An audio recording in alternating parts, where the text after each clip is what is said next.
Good morning. I'm sorry I can't be with you in person, but I'm grateful for the opportunity to be able to speak with you today. Before anything else, I want to begin by saying thank you. Thank you for your dedication, your resilience, and your unwavering commitment to our children.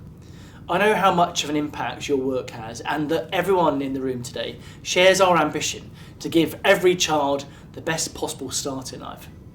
As you will have heard many times already, we are a mission-led government, and our mission in education is clear: to break down the barriers to opportunity so that every child in every corner of the country can achieve and thrive.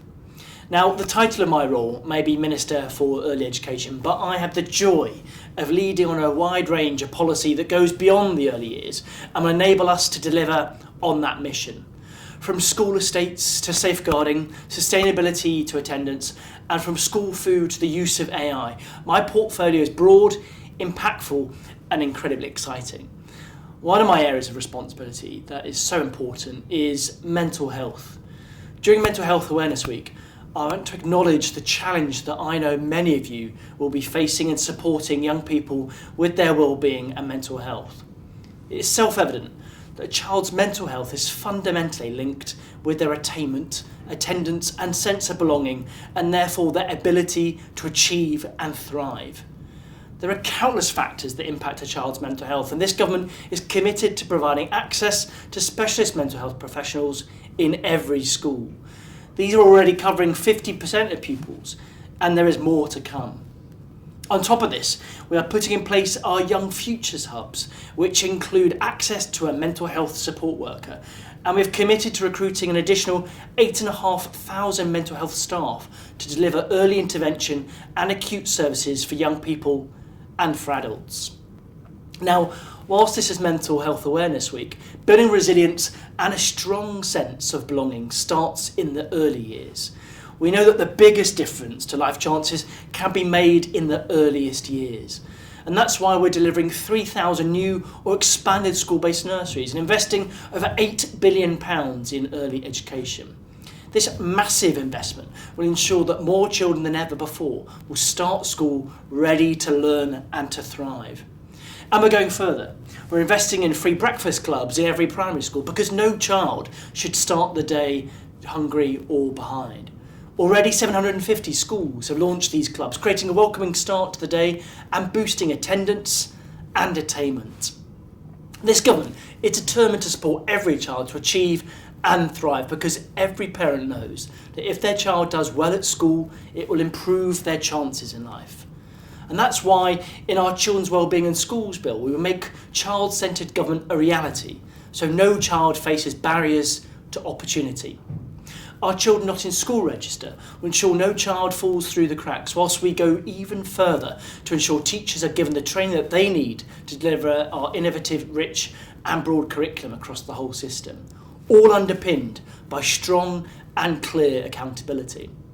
To support schools to deliver on our early education ambition, we have recently announced our universal service, national priorities for our RISE teams. As you know, these RISE teams will provide targeted support to struggling schools and help all schools share best practice, build partnerships and drive improvement. One of these priorities is reception year quality. This is because the Secretary of State and I are clear on the transformational impact that the early years has on our children. We know the expertise and skill exists in the sector, and that is why our RISE teams are for, to partner with you to support what's working and fix what isn't. Now, this is a truly cross-government priority, central to Prime Minister's plan for change, and you are central to making this plan a reality.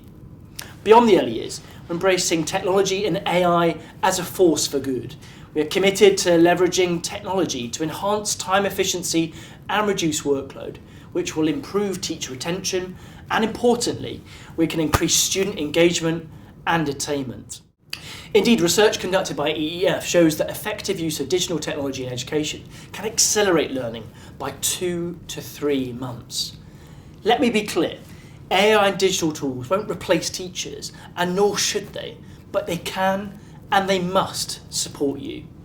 I've seen firsthand how effective the use of these new technologies can be in reducing burdens on marking, streamlining planning, and free you to do what you do best: teach. Now, last year we announced the world-leading AI content store and the Tools for Education competition. At a recent hackathon I attended, I was thrilled to see innovators and educators utilising the content store to develop cutting-edge digital tools. This not only cuts administrative tasks, but also helps early years educators to track and support children's development, setting up every child for the best start in life. But I know AI also comes with risks that we must manage, and we need to operate within clear safeguards. This is why, along with tech firms such as Google, Amazon and Adobe, we've jointly committed to the AI product safety expectations in education, a framework which sets out clear technical safeguards, including prioritising child-centred design and enhancing filters of harmful content. Our approach to AI in education is grounded in safety and effectiveness. We will work with teachers, support staff and leaders to make sure that the conditions are right for safe and effective use of AI. In the coming weeks, we will launch a new package of training and guidance to support educators to confidently and safely unlock time-saving benefits of AI. It's not just within the classroom where the use of technology is reaping rewards. The Prime Minister has promised that we will create a government that is agile and fit for the future. And we are delivering that in education. Just last week I announced the launch of our pilot scheme to digitalise education records. We're introducing an app which will capture qualifications and learning history all in one place. Young people are the future of our economy, and putting their education records at their fingertips breaks down the barriers to opportunity, making it easy for them to chart their future careers and to get the skills that they need. But we also need to get the basics on tech right too. Reliable and safe technology can offer significant benefits to everyone who works and learns in our schools and trusts. But you also know that the digital maturity of schools is varied, so we have to narrow the digital divide in schools' infrastructure. We've set digital and tech standards for schools, providing an additional £45 million of investment this year in connectivity. We're consulting on the long-term vision for narrowing the digital divide and on proposals for the future of the digital and technology standards. We are very keen to hear your feedback on our proposals and to gather case studies of how technology is helping schools do a great job. The consultation closes on the 23rd of May, and I'd urge you to respond, if you can, in the coming weeks. We are committed to working with the sector and putting the best evidence into practice. Evidence-based technology approaches will be central to reducing the time teachers spend on marking, planning and form filling, so that your drive, energy and passion is fully focused on delivering change for children. The EdTech Evidence Board pilot is trying a new innovative approach to building evidence about AI and EdTech products that work well.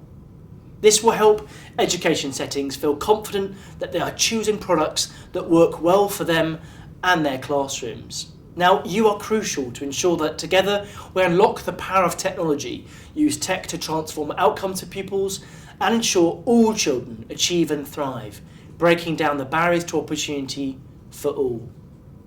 So let me end with this.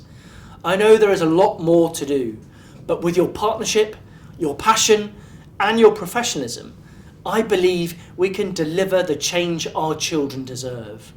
We all know that if we get it right in the early years, the benefits are felt across the education system. We also know that by embedding technology into our education settings, we can modernise our system, support our workforce, and deliver excellent outcomes for our children. I believe strongly that these two areas are integral to deliver on this government's plan for change and our mission to ensure that every child, no matter where they come from or who their parents are, will get the best start in life. Thank you.